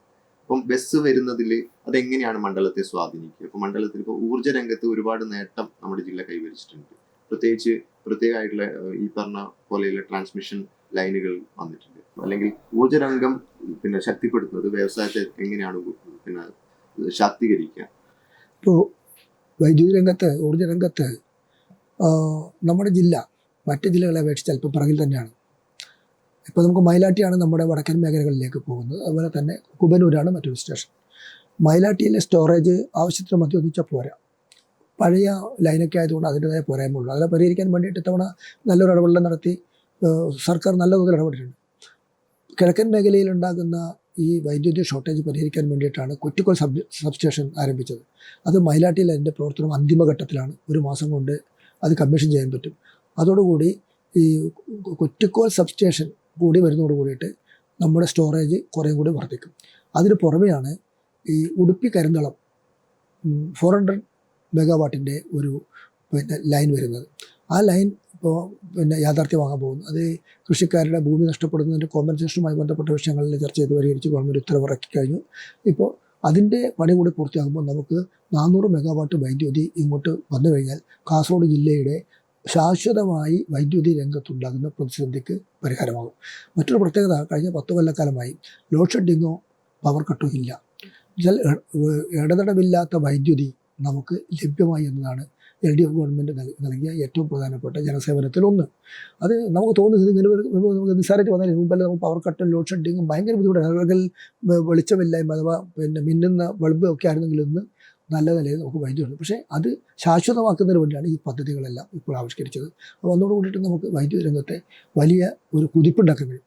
അത് വ്യാവസായിക രംഗത്തെ മുന്നേറ്റത്തിന്, അതുപോലെ തന്നെ മറ്റ് പലതിനും നമ്മുടെ ജില്ലയുടെ സമഗ്രമായ വികസനത്തിന് ആവശ്യമായ പവർ ഇതിൽ നിന്ന് ലഭ്യമാകും. പിന്നെ സോളാർ എനർജി സംഭരിക്കുന്നതിനാണ് ഈ ബാറ്ററി എനർജി സ്റ്റോറേജ് സിസ്റ്റം വന്നത്. അതിപ്പോൾ മൈലാട്ടിയിലെ KSEBക്ക് ഒരു വലിയൊരു 10-25 ഏക്കർ ഭൂമിയുണ്ട്, പഴയ ഡീസൽ പ്ലാന്റ് നിലനിന്ന സ്ഥലത്ത്. ആ ഭൂമിയിൽ ഒരു ബാറ്ററി സ്റ്റോറേജ് വെച്ചാൽ ഈ സോളാർ എനർജി ജനറേറ്റ് ചെയ്താൽ അത് മുഴുവൻ ഇവിടെ സ്റ്റോർ ചെയ്യുകയും പൂളിലേക്ക്, ഗ്രിഡിലേക്ക് അയക്കുകയും ചെയ്യുന്ന സിസ്റ്റമാണ്. അതോടുകൂടിയിട്ട് അതിൻ്റെ നമ്മുടെ ഉൽപ്പാദനശേഷിയും ഗണ്യമായി വർദ്ധിക്കും. പ്രസരണശേഷി ഒരു ഭാഗത്ത് ശക്തിപ്പെടുന്നു, ഇവിടെ ഉൽപ്പാദനശേഷിയും നല്ല തോതിൽ വർദ്ധിക്കുന്നതോടുകൂടിയിട്ട് വൈദ്യുതി പ്രശ്നത്തിന് ശാശ്വതമായൊരു പരിഹാരം നമ്മുടെ ജില്ല നേടാൻ പോകുന്നു എന്നാണ് അതിൽ നിന്ന് വ്യക്തമാകുന്നത്. ജില്ലയിലേക്ക് തന്നെ കുടിവെള്ളം എത്തിക്കുന്നത് ബാവിക്കരയിൽ നിന്നാണ്. ബാവിക്കര പുതുമ മണ്ഡലത്തിനകത്താണ്. ബാവിക്കരയുമായി ബന്ധപ്പെട്ട് അല്ലെങ്കിൽ മറ്റ് ഈ മണ്ഡലത്തിലെ നദികളുമായി, പുഴകളുമായി ബന്ധപ്പെട്ടിട്ട് ഒരുപാട് ചെക്ക് ഡാം ആവശ്യങ്ങളൊക്കെ വരുന്നുണ്ട്. ഇപ്പോൾ മൂന്നാംകടവാണെങ്കിലും അല്ലെങ്കിൽ ഇരിഞ്ഞിപ്പുഴയിലാണെങ്കിലും ഇതെന്തുകൊണ്ടാണ് ചെക്ക് ഡാമിന് നമ്മൾ പ്രാധാന്യം കൊടുക്കുന്നത്? അല്ലെങ്കിൽ അതിൻ്റെ ഒരു അനിവാര്യത എന്താണ്? ബാവിക്കര പദ്ധതി മുൻകാലത്ത് വെച്ചാൽ ബാവിക്കരയിലെ ജലമാണ് കാസർഗോഡ്, മുതലപ്പുത്തൂർ, ചെങ്കള, ചെമ്മനാട്, മുളിയാറിൻ്റെ ഒരു ഭാഗം ഉൾപ്പെടെയുള്ള ജനങ്ങൾ നേരത്തെ ഉപയോഗിച്ചിരുന്നത്. ആ ജലം ഒരു മാർച്ച് ഏപ്രിലോട് കൂടിയിട്ട് ഉപ്പുവെള്ളമാണ് കാസർഗോട്ടെ ജനത ദീർഘകാലം അനുഭവിച്ച പ്രശ്നം. അതിന് ശാശ്വത പരിഹാരമായിരുന്നു ഭാവിക്കര തടയണ. ഭാവിക്കര തടയണ ശാസ്ത്രീയമായി നിർമ്മിച്ചതോട് കൂടിയിട്ട് പിന്നെ കാസർഗോട്ടെ ജനങ്ങൾക്ക് ഒരിക്കലും ഉപ്പുവെള്ളം രുചിക്കേണ്ടി വന്നിട്ടില്ല, നല്ല ശുദ്ധജലം ലഭ്യമാകാൻ തുടങ്ങി. അപ്പോൾ അവിടെ നിന്നാണ് ഈ ജലം നേരെ ഭോവിക്കാനത്തെ ട്രീറ്റ്മെൻറ്റ് പ്ലാന്റിൽ കൊണ്ടുവന്ന് 75 കോടി രൂപ മുടക്കിയിട്ടാണ് സർക്കാർ ഏറ്റവും വലിയൊരു ട്രീറ്റ്മെൻറ്റ് പ്ലാന്റ് അവിടെ നിർമ്മിച്ചത്. അവിടെ നിന്ന് ശുദ്ധീകരിച്ച് ജലം ഈ പറയുന്ന പ്രദേശങ്ങളിലേക്കല്ല ശുദ്ധജലം എത്തിക്കുന്നത്. എന്നാൽ ആ വെള്ളം മാത്രം ഭാവിയിലേക്ക് മതിയോ? അത് പോരാ. അങ്ങനെ വരുമ്പോൾ കാസർഗോഡിൻ്റെ ശുദ്ധജലക്ഷാമത്തിനും കാർഷിക ആവശ്യങ്ങൾക്കുള്ള ജലവും സംഭരിച്ചേ പറ്റും. അതിനുവേണ്ടി മൂന്നാം കടവ് പദ്ധതി യാഥാർത്ഥ്യമാകണം. അവിടെ ഇപ്പോൾ ഒരു ചെറിയ വിഭാഗം ആളുകൾക്ക് അതിലൊരു ആശയക്കുഴപ്പമാണ്. ആശയക്കുഴപ്പം എന്ന് പറഞ്ഞാൽ അവർക്കൊരു അവ്യക്തതയുണ്ട്, ഇത് നമ്മളെ ബാധിക്കുമോ എന്നൊക്കെയല്ലേ. അപ്പോൾ അങ്ങനെയല്ല, നമുക്ക് മനസ്സിലാവുന്ന കാലത്ത് അവരെ കൂടി സഹകരിക്കുമ്പോഴേ അത് തുടങ്ങുന്നില്ല. അതോടുകൂടി ആ പ്രശ്നം തുടങ്ങും. എന്നാൽ ഇപ്പം നമ്മൾ മുൻകൈ എടുത്തത് എരിഞ്ഞിപ്പുഴയിൽ ഒരു പുതിയ ചെക്ക് ഡാമും കൂടി വരും. എരിഞ്ഞിപ്പുഴ ഡാമിൻ്റെ നവകേരള സദസ്സ് നടത്തിയ മുഖ്യമന്ത്രി പ്രഖ്യാപിച്ച പദ്ധതികളിലൊന്നാണ് എരിഞ്ഞിപ്പുഴ ഡാം. 7 കോടി രൂപ ചെലവിലാണ് നിർമ്മിക്കുന്നത്. അതിൻ്റെ സാങ്കേതിക അനുമതി കിട്ടി, ടെൻഡർ പ്രോസസ് ചെയ്തു, ടെൻഡർ ഓപ്പൺ ചെയ്തു. നമുക്കൊന്ന് ഈ മാസം തന്നെ ഞങ്ങളതിൻ്റെ പ്രവൃത്തി ആരംഭിക്കും. 1 വർഷം കൊണ്ട് അത് പൂർത്തിയായാൽ ഈ ഭാവിക്കരക്ക് സമാനമായി ഒരു ഡാം എരിഞ്ഞിപ്പുഴയും കൂടി വന്നാൽ അവിടുത്തെ ജലസംഭരണിയും വലിയ തോതിൽ വീണ്ടെടുക്കുക. കുറ്റിക്കോൽ, മുളിയാറ് തുടങ്ങിയ പഞ്ചായത്തുകളിലേക്ക്, കാലടുക്ക ഉൾപ്പെടെയുള്ള പഞ്ചായത്തുകളിലേക്ക് ആവശ്യമായ ജലം എത്തിക്കുന്നതിന് അവിടെ നിന്ന് കഴിയും. അതുപോലെ തന്നെ ഇപ്പോൾ കൊച്ചു കൊച്ചു തടയണകളുണ്ട്. ഇപ്പോൾ കുണ്ടൂച്ചി തടയണ വളരെ വൈറലായ ഒരു ഇതാണ്. അവിടുത്തെ ആ ജലത്തിൻ്റെ ഒരു പ്രത്യേകതയാണ്. വളരെ നീല കളർ ജലം കണ്ടപ്പോൾ ജലത്തിന് ഭയങ്കര ആവേശമായി. ഇപ്പോൾ ഇന്ന് ഞാൻ പത്രത്തിൽ കണ്ടത് അവിടെ കുട്ടികളെ നീന്തൽ പഠിപ്പിക്കാൻ വേണ്ടിയിട്ട് ഒരു സംഘം തന്നെ അവിടെ നിൽക്കുന്നുണ്ട് എന്നേക്കാം. അപ്പോൾ അത് കഴിഞ്ഞ പേമാരി വന്നപ്പോൾ ഒലിച്ചു പോയ പാലത്തിന് ഒരു ചെറിയ നടപ്പാലുണ്ടായിരുന്നു. അതിന് പകരമായി നിർമ്മിക്കുമ്പോൾ പാലം മാത്രം വേണ്ട, ഒരു ഡാം തന്നെ ആയിക്കോട്ടെ എന്നുകൊണ്ടാണ് അവിടെ ചെക്ക് ഡാം വന്നത്. അപ്പോൾ പാലവുമായി ചെക്ക് ഡാമുമായി നല്ല മനോഹരമായ ഇങ്ങനെ നാടിൻ്റെ നാനാഭാഗത്ത് ആവശ്യമായ ചെക്ക് ഡാം.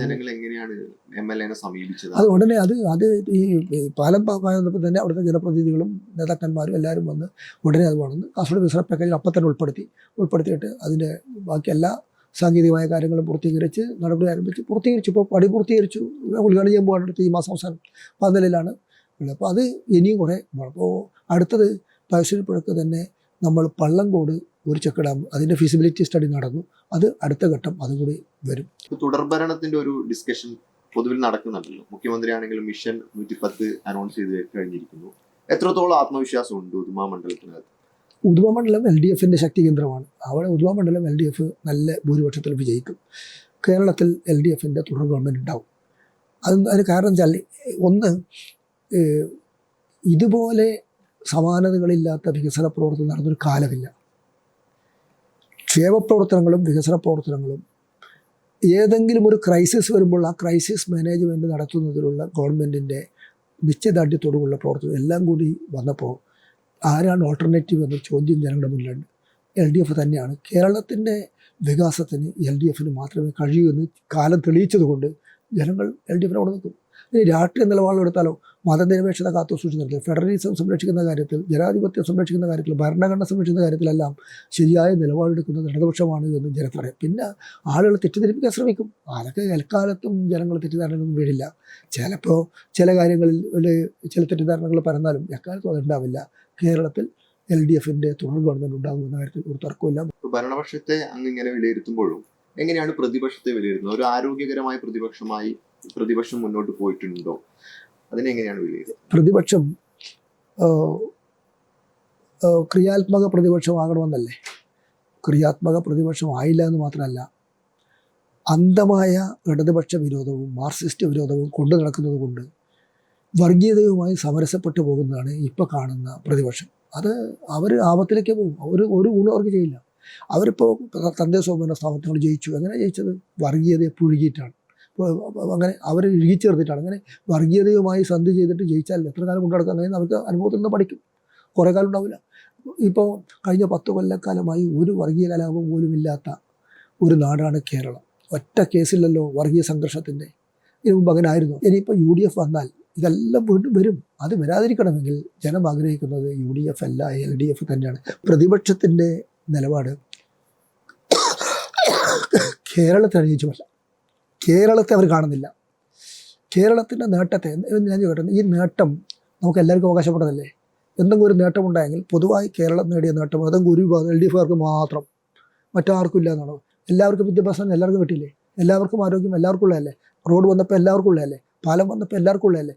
മൊത്തം വന്ന വികാസം എല്ലാവർക്കും ഉള്ളതിന് പകരം ആ വികാസത്തെയും അതുപോലെ തന്നെ കേരളത്തിൻ്റെ പൊതുവായ ഉയർച്ചയെയും കാണാതെ സങ്കുചിതമായ രാഷ്ട്രീയ ലാഭത്തിന് വേണ്ടി കേരളത്തെ തന്നെ ഇടിച്ചു താഴ്ത്തുന്ന നിലയിലേക്കാണ് പ്രതിപക്ഷം പോകുന്നത്. പ്രത്യേകിച്ച് BJP ഒരു അജണ്ടയുണ്ട്. BJP പറയുന്നത് കേരളത്തിലെ ഇടതുപക്ഷത്തെയും ഇടതുപക്ഷ ആശയത്തെയും തകർക്കണം, വർഗീയവൽക്കരിക്കപ്പെടണം, അവർ ഉദ്ദേശിക്കുന്ന ഭൂരിപക്ഷ വർഗീയ ആശയം ജനങ്ങളിലേക്ക് എത്തിക്കാൻ. ആ നിലയിലേക്ക് അവർ ചിന്തിക്കുമ്പോൾ അവരും കൂടി സന്ധി ചെയ്തിട്ട് ഇവരും ആ നിലയിലേക്ക് പോകുന്നു എന്ന് പറഞ്ഞാൽ കേരളം അവർ കൊണ്ടുപോകുന്നത് ശരിയായ ദിശയിലല്ല, ആപത്തിലേക്കാണ്. അത് ജനം സ്വാഭാവികമായി തിരിച്ചറിയും. അതുകൊണ്ട് പ്രതിപക്ഷം ഒരു ക്രിയാത്മക പ്രതിപക്ഷമൊന്നുമല്ല. ഇപ്പൊ എനിക്ക് തോന്നുന്നു മഞ്ചേശ്വരത്തെ വിജയം, മഞ്ചേശ്വരം MLA കൂടിയായിരുന്നു, ചെർക്കള അബ്ദുള്ളയെ തോൽപ്പിച്ച് മഞ്ചേശ്വരത്ത് വിജയിച്ച ആ ഒരു ഓർമ്മ എങ്ങനെയാണ് കാണുന്നത്? അല്ല, 2006 ആ സംഭവം. 2006 നോമിനേഷൻ കൊടുക്കുമ്പോഴും പാർട്ടി എന്നെ സ്ഥാനാർത്ഥിയെ നിശ്ചയിക്കുമ്പോഴും അങ്ങനെ ജയിക്കുമെന്ന് പ്രതീക്ഷ നല്ല നോമിനേഷൻ കൊടുത്തത് പോയതല്ല. ഞങ്ങളന്ന് ഒരു വർഷം മുമ്പ് തന്നെ നല്ല ക്യാമ്പയിൻ ആ മണ്ഡലത്തിലെ നാനാഭാഗങ്ങളിൽ നടത്തിയിരുന്നു. കാരണം ഈ അന്നത്തെ MLA മന്ത്രി അദ്ദേഹം ഒരു കാര്യം ചെയ്തിട്ടില്ല, നാട്ടിൽ ഒന്നും ചെയ്തിട്ടില്ല. സാധാരണഗതിയിൽ മിനിമം ചില കാര്യങ്ങളുണ്ട്, ഒരു കാര്യവും ചെയ്തിട്ടില്ല അദ്ദേഹം. പിന്നെ വേണമെങ്കിൽ ചില റോഡ് കാണിച്ചു അതൊക്കെ കരാറുകാർ വഴി എന്തെങ്കിലും ചെയ്ത് അങ്ങനെ മിനിമം ചില കാര്യങ്ങളില്ലാണ്ട് വളരെ കാര്യമായിട്ട് ആ മണ്ഡലത്തിൽ ഒന്നും ഉണ്ടാക്കിയിട്ടില്ല. പക്ഷേ അദ്ദേഹം 2-3 തവണ 4ാമത്തെ തവണയായി മന്ത്രിയായി. അപ്പോൾ അതുകൊണ്ട് അദ്ദേഹത്തിനോട് ഭയങ്കര കടുത്ത വിരോധവും വെറുപ്പും അദ്ദേഹത്തെ പരാജയപ്പെടുത്തണമെന്ന ഒരു വാശിയും അവിടുത്തെ ജനങ്ങൾക്കുണ്ടായി. പ്രത്യേകിച്ച് മുസ്ലിം സമുദായത്തിനകത്ത് തന്നെയാണ് അത് പ്രത്യക്ഷപ്പെട്ടത്. നമ്മൾ സ്ഥാനാർത്ഥിയായി പോയപ്പോൾ സ്ഥാനാർത്ഥി പര്യടനം ഉൾപ്പെടെ ഞങ്ങൾ പോയ വീടുകളിൽ നല്ല തോതിൽ ഞങ്ങൾക്ക് പരിഗണന കിട്ടി. പര്യടനങ്ങളിലൊക്കെ വൻതോതിൽ ആളുകൾ വന്നുകൂടാൻ തുടങ്ങി. നമ്മുടെ ജില്ലയിലെ ചെറുപ്പക്കാരായ 100 കണക്കിന് പ്രവർത്തകന്മാരെ നമ്മളെല്ലാ ബൂത്തിലും വിന്യസിപ്പിച്ച് പഴയ പ്രവർത്തന ശൈലിയിൽ നിന്ന് മാറി വീടുകളിലേക്കെല്ലാം കയറി കൃത്യമായി വോട്ടർമാരെ കാണുകയും വോട്ട് പോൾ ചെയ്യിപ്പിക്കുന്നതിന് ആവശ്യമായ സംവിധാനങ്ങളൊക്കെ ഞങ്ങൾ ഉണ്ടാക്കി. അതൊക്കെ വന്നപ്പോൾ 4500-5000 വോട്ട് ജയിച്ചു.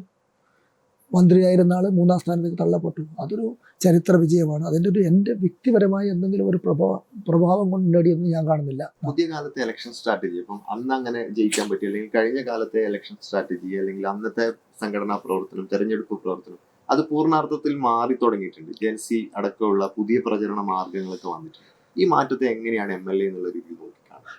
വെച്ചാൽ ഈ പരമ്പരാഗത ശൈലി മാത്രം പോരാ. പരമ്പരാഗത ശൈലി എന്നതുകൊണ്ട് മാത്രം വോട്ട് കിട്ടുമെന്ന് ധരിക്കുന്നത് ശരിയല്ല എന്ന് എല്ലാവർക്കും ഇപ്പോൾ ബോധ്യം വന്നിട്ടുണ്ട്. പുതിയ കാലത്തെ കൂടി ഉൾക്കൊള്ളുന്ന നിലയിലേക്കുള്ള പ്രവർത്തന പ്രചരണ തന്ത്രം ആവിഷ്കരിച്ചേ പറ്റും. ഉദാഹരണത്തിന് ഇപ്പോൾ ന്യൂ മീഡിയ യുവാക്കളെ മാത്രമല്ല പൊതുവേ സമൂഹത്തെ സ്വാധീനിക്കുന്നുണ്ട്. തെറ്റായ പ്രചാരവേല വന്നാലും അതിനും സ്വാധീനിക്കുന്നുണ്ട്. ന്യൂ മീഡിയ ഒരു പ്രധാന ഘടകമാണ് ഇക്കാലത്തെ പ്രചരണത്തിൽ. ഏറ്റവും ലേറ്റസ്റ്റായ സാങ്കേതിക വിദ്യകളെ കൂടി ഉപയോഗിച്ചുകൊണ്ട് നടത്തുന്ന തെരഞ്ഞെടുപ്പ് പ്രചരണത്തിൽ മാത്രമേ ഭാവിയിൽ പിടിച്ചു നിൽക്കാൻ സാധിക്കൂ. ജയവും തോൽവിയും മാത്രമല്ല, പിടിച്ചു നിൽക്കാൻ കഴിയും. അതിനുവേണ്ടി എന്നാൽ പരമ്പരാഗതം കംപ്ലീറ്റ് അങ്ങ് ഉപേക്ഷിച്ചാൽ അതും പറ്റില്ല. പരമ്പരാഗതമായ പ്രവർത്തനവും ഈ ആധുനികമായ പ്രവർത്തനങ്ങളും സമന്വയിപ്പിച്ചുകൊണ്ട് രണ്ടും കൂട്ടി യോജിപ്പിച്ചുകൊണ്ട് പോയാൽ മാത്രമേ തെരഞ്ഞെടുപ്പ് പ്രചരണ പ്രവർത്തനങ്ങളിൽ ഇനി നമുക്ക് നടത്താൻ സാധിക്കുകയുള്ളൂ. അങ്ങനെ മാത്രമേ ജനങ്ങളിലേക്ക് അത് എത്തൂ. പ്രത്യേകിച്ച് ഈ യുവതലമുറക്ക് അവർക്ക് സ്വീകാര്യമായ നിലയിലേക്ക് കാര്യങ്ങൾ വരേണ്ടതുണ്ട്. ജില്ലയുടെ ഒരു പോരായ്മ അല്ലെങ്കിൽ ഒരു വിമർശനം, പൊതുവിൽ ഇപ്പോൾ സോഷ്യൽ മീഡിയയിലേക്കുള്ള ഒരു വിമർശനം എന്ന് പറയുന്നത് LDFന്റെ കാലത്ത് CPM മന്ത്രിമാരും ഇല്ലാത്തൊരു ജില്ല, അല്ലെങ്കിൽ ഇപ്പം അഹമ്മദ് അറബക്കോവിൽ INLന്റെ മന്ത്രിയാണ്, അല്ലെങ്കിൽ AK ശശീന്ദ്രൻ, കടന്നപ്പള്ളി രാമേന്ദ്രൻ, ഇങ്ങനെയുള്ള സ്വതന്ത്രരായിട്ടുള്ള അല്ലെങ്കിൽ മറ്റൊരു ഘടകകക്ഷിയുടെ MLA-മാരാണ് മന്ത്രിമാരായിട്ട് ജില്ലയിൽ വരുന്നത്. അത് ജില്ലയുടെ വികസനത്തെ ബാധിക്കുന്നുണ്ട്. എന്തുകൊണ്ടാണ് CPMന്റെ ചുമതലയുള്ള ഒരു മന്ത്രി ജില്ലക്ക് അനുവദിക്കാൻ അല്ലെങ്കിൽ പാർട്ടി തലത്തിൽ അങ്ങനെ ഒരു ശ്രമം നടത്താത്തത്? മന്ത്രി ഇല്ല എന്നത് കൊണ്ടൊന്നും ജില്ലയുടെ വികസനത്തെ ബാധിക്കില്ല. കാരണം MLA ആയാലും കാര്യങ്ങളൊക്കെ നന്നായി നടക്കുന്നുണ്ട്. മന്ത്രി എന്നത് അത് പാർട്ടി ആലോചിക്കുന്ന സമയത്ത് പല ഘടകങ്ങളുണ്ട്. അപ്പോൾ അതെല്ലാം വെച്ചുകൊണ്ട് എങ്ങനെയാണ്, ആരെയാണ്, എന്താണ് എന്നതെല്ലാം അതത് കാലഘട്ടത്തിനനുസരിച്ച് തീരുമാനിക്കാൻ പറ്റും. അതുകൊണ്ട് ഇന്ന ജില്ലക്ക് ഒരു മന്ത്രി, ഇന്ന ജില്ലക്ക് എന്നല്ല നമുക്ക് തീരുമാനിക്കാൻ പറ്റുന്നില്ല. അനുയോജ്യമായ തീരുമാനം തന്നെയാണ് പാർട്ടി ഓരോ ഘട്ടത്തിലും എടുക്കുക. പൊതുവേ കേരളത്തിൻ്റെ വികസനമെല്ലാം സമതുലിതാവസ്ഥയിലാണ്. MLAയുടെ ഇനീഷ്യേറ്റീവാണ് കുറേ അധികം പദ്ധതികൾ വരുന്നത്. ആ ഇനീഷ്യേറ്റീവ് ഏറ്റവും നന്നായി ഈ 5 വർഷം കൊണ്ട് നടപ്പിലാക്കാൻ കഴിഞ്ഞിട്ടുണ്ട് എന്നാണ് വളരെ അഭിമാനത്തോടു കൂടി എനിക്ക് പറയാൻ കഴിയുക. എനിക്കൊന്ന് കിഫ്ബി ഫണ്ട് അടക്കം വളരെ ന്യൂട്രൽ ആയിട്ടാണ് അല്ലേ? അതെ, അതുപോലെ പ്രതിപക്ഷ പരാമർശമൊന്നുമില്ല. കിഫ്ബി ഫണ്ടെല്ലാം കൊടുത്തത് എല്ലാ മണ്ഡലങ്ങൾക്കും അവർ കൊടുത്ത പ്രോജക്റ്റ് അനുസരിച്ച് കൊടുത്തതന്നെ. അവർ പറഞ്ഞ ഏത് റോഡ്, അവർ പറഞ്ഞ സ്കൂൾ തന്നെ. ഇപ്പോൾ പറയാം, സ്കൂളുകൾ ആരും നിർദ്ദേശിച്ചതല്ല. 1000 വരെ കുട്ടികൾ പഠിക്കുന്ന സ്കൂളിന് ഇത്ര, 1000 മുതൽ 2000 വരെ പഠിക്കുന്ന സ്കൂളിലെ ഉള്ള കുട്ടികൾ പഠിക്കുന്ന സ്കൂളിന് ഇത്ര കോടി, ഇങ്ങനെയാണ്. അത് ഒറ്റ ഉത്തരവിലൂടെ എവിടെയും നടപ്പിലാക്കാം. പിന്നീട് അതിന് ആവശ്യമായ കാര്യങ്ങൾ MLA ചെയ്യണമെന്നേ ഉള്ളൂ. ഭരണാനുമതി വാങ്ങി സാങ്കേതിക ടെൻഡറിലേക്ക് പോകുന്ന വഴി MLA എടുക്കണം, എല്ലാം അങ്ങനെയാണ് ചെയ്യുന്നത്. എങ്ങനെയാണ് മറ്റ് MLA-മാരായിട്ടുള്ള സൗഹൃദം? ജില്ലയിൽ തന്നെ മറ്റ് MLA-മാരായിട്ടുള്ള നല്ലൊരു വലിയ സൗഹൃദത്തിന്റെ ഉടമ കൂടിയാണ് കുഞ്ഞമ്പടൻ. MLA-മാരുമായിട്ട്, MP ആയിട്ടുണ്ട്, മന്ത്രിമാരുമായിട്ടുണ്ട്, വലിയ നേതാക്കന്മാരുമായിട്ടുണ്ട്, പ്രാദേശിക നേതാക്കന്മാരുമായിട്ട്, പ്രവർത്തകന്മാരുമായിട്ട്, എല്ലാവരുമായിട്ടും നല്ല ബന്ധവും സൗഹൃദവും നല്ല വ്യക്തിബന്ധം കാത്തു സൂക്ഷിക്കുന്ന ഒരാളാണ് ഞാൻ. എനിക്ക് ഒരാൾ പോലും എൻ്റെ ശത്രുക്കളില്ല. എന്നെയും ആരും ശത്രുക്കളായി കാണുന്നതെന്ന് എനിക്ക് തോന്നുന്നില്ല. എല്ലാവരും അടുത്ത സുഹൃത്തുക്കളും നല്ല സ്നേഹിതന്മാരും ഒക്കെ തന്നെയാണ്. രാഷ്ട്രീയം അങ്ങനെ ഒരു അപകടകരമായ ഒരു, അതായത് പ്രതികരിക്കുക അല്ലെങ്കിൽ അനാവശ്യമായിട്ടുള്ള ഒരു വിവാദങ്ങൾ ഉണ്ടാക്കാനുള്ള കാര്യമാണ് എന്നുള്ള രീതിയിലേക്ക് മാറുന്നുണ്ട്. പ്രത്യേകിച്ച് സോഷ്യൽ മീഡിയ അടക്കമുള്ള ചില സംവാദങ്ങൾ, ചിലത് വളരെ ആരോഗ്യകരമാണെങ്കിൽ പോലും. അങ്ങനെയുള്ള ചർച്ചകളോട് എന്താണ് പറയാനുള്ളത്? അല്ല, എനിക്ക് അങ്ങനെയുള്ള ചർച്ചകളൊന്നും താല്പര്യമൊന്നുമില്ല. ഞാൻ എല്ലാവരും ഇപ്പോൾ രാഷ്ട്രീയം എന്ന് പറയുന്നത് അവരവരുടെ നിലപാടാണ്, ഫിലോസഫിയാണ്. എൻ്റെ രാഷ്ട്രീയം മാർക്സിസം എന്ന ഫിലോസഫിയിൽ അധിഷ്ഠിതമാണ്. എൻ്റെ നിലപാട് ഇടതുപക്ഷ നിലപാടാണ്. ഈ വലതുപക്ഷ നിലപാടുള്ള ഒരാൾ ആയിക്കോട്ടെ, അതെന്താ, അത് അയാളുടെ നിലപാടല്ലേ. നിലപാടുകൾ വ്യക്തമാക്കേണ്ട സ്ഥലത്ത് എൻ്റെ നിലപാടെ ഞാൻ വ്യക്തമാക്കും, അയാളുടെ നിലപാടിൽ അയാളും പറയും. പക്ഷേ അതിന് സൗഹൃദത്തിന് തടസ്സമല്ല. ഈ ജില്ലയിലെ 5 MLA-മാർ, MP UDF-ൻ്റെ എല്ലാവരുമായിട്ട് ഏറ്റവും നല്ല സൗഹൃദത്തിൽ തന്നെയാണ്. തദ്ദേശഭരണ സ്ഥാപന ജനപ്രതിനിധികളുമായിട്ട് നല്ല സൗഹൃദം തന്നെയാണ്. സൗഹൃദത്തിന് ഒരു കുറവുമില്ല എന്നാണ് എൻ്റെ ഇതുവരെയുള്ള അനുഭവം. എല്ലാ പഞ്ചായത്തിലേക്കും പോകുമ്പോൾ MLA എന്നുള്ള രീതിയിൽ രാഷ്ട്രീയത്തിന് അതീതമായിട്ടുള്ള സൗഹൃദങ്ങൾ എങ്ങനെയാണ് പ്രത്യേകിച്ച് എടുത്തു പറയാൻ വേണ്ടി പറ്റുന്ന സൗഹൃദം? എല്ലാ സ്ഥലത്തും ഒരുപോലെയാണ്. എവിടെ പോയാലും ഒരാൾക്കും എന്നെ കണ്ടിട്ട് നീ ഇന്ന പാർട്ടിക്കാരനെ മാറി എന്നോ, ഞാൻ കാണുന്ന ഒരാൾ ഇന്ന പാർട്ടിക്കാരനാണ് അതുകൊണ്ട് പറ്റായിട്ട് അങ്ങനെ ഒരു സംഭവം എവിടെ ഉണ്ടായിട്ടില്ല. എല്ലാ സ്ഥലത്ത് പോയി കഴിഞ്ഞാലും ഒരേ സ്വീകാര്യതയാണ് എനിക്ക് എൻ്റെ ജീവിതത്തിൽ എനിക്ക് അനുഭവപ്പെട്ടത്. എവിടെയെങ്കിലും ഒരു പ്രത്യേകത അവിടെ എനിക്ക് ഭയങ്കര ഗുണം ചെയ്തുകൊണ്ട് ഭയങ്കര മോശം അങ്ങനെ ഒരു ഫീലിംഗ് എനിക്ക് ഇതുവരെ ഉണ്ടായിട്ടില്ല. എവിടെ പോയാലും ഒരേ സ്വീകാര്യതയാണ് ലഭ്യമാകുന്നത്. കുറെ സാങ്കേതികത്വം മറികടന്നിട്ടാണ് ദേലമ്പാടി പഞ്ചായത്തിലെ റോഡ്, പാണ്ടി റോഡൊക്കെ വന്നിട്ടുള്ളത്. എങ്ങനെയാണ് ആ ഒരു ഇനീഷ്യേറ്റീവിനെ കാണുന്നത്? ആ ജനതയുടെ ഒരു ആഗ്രഹ സഫലീകരണത്തെ എങ്ങനെയാണ് MLA എന്നുള്ള രീതിയിൽ? ഈ ദേലമ്പാടി പഞ്ചായത്തിൻ്റെ ഒരു പ്രശ്നം വെച്ചാൽ വലിയൊരു ഭാഗം വനഭൂമിയാണ്, ഒന്നും ചെയ്യാൻ പറ്റില്ല. ഇപ്പോൾ ഉദാഹരണത്തിന് മലയോര ഹൈവേയിലെ അവിടെ വനഭൂമി പ്രശ്നം ഇപ്പോഴും പരിഹരിക്കപ്പെട്ടിട്ടില്ല. ഈ മല്ലമ്പര, പടുപ്പ്, മല്ലമ്പര, പാണ്ടി ഫോറസ്റ്റിലൂടെ കടന്നു പോകുന്നത്. അതിൻ്റെ അകത്തെപ്പെട്ട ആളുകൾക്ക് നാട്ടിലേക്ക് പുറത്തേക്ക് ഇറങ്ങാൻ പറ്റുന്നില്ല, മഴക്കാലത്ത് പ്രത്യേകിച്ചും.